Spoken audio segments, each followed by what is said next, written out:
Thank you for your interest in my upcoming workshop. My name is Alana, and I will be your guide.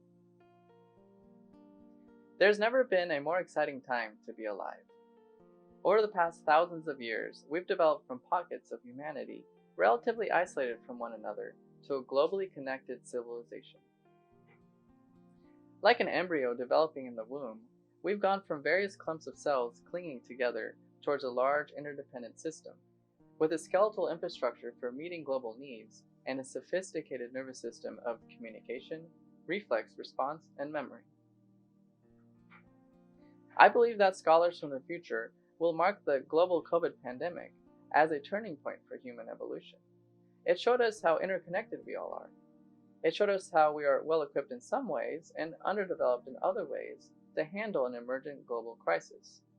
The rapid growth of this phase of embryonic development has brought us to a state of tremendous potential for what we do next as a species together. The collective memory of experiences has left us a legacy of mixed feelings. So many growth spurts, growing pains, and radical restructuring has taken place as old ways of being gave way to new ways of being. It has not been an easy process for anyone.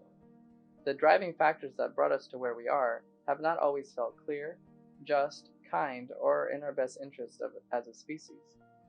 We have had to have tremendously deep conversations about what sort of people we'd like to be, which types of interhuman relations we want to end, and which ones we want to nurture as a basis for a continuing future. Now that we've created the foundations for a global nervous system, we can begin collectively thinking about our future as a global community in more and more conscious ways. We can prioritize healing the pain we still feel from the traumas of our ancestors. We can more consciously coordinate with each other across the planet for how to kindly and efficiently meet our collective human needs. And we can shift our focus from our inner personal journeys towards attending to the Earth as the mega life force mother which she has been. She needs to recover from holding space for us as we have grown quickly without always being able to think about her needs.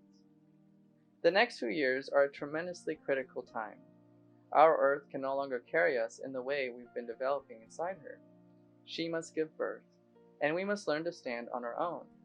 We must learn to come to each other's support instead of relying on wantonly consuming from her life force without wisdom and careful consideration for the impact that it has had on her and on us as a part of the grand matrix of ecological balancing and coexistence. We are responsible for our lives from the perspective of the personal, the community, the bioregion, and the Earth itself. How we learn to do this is our biggest opportunity.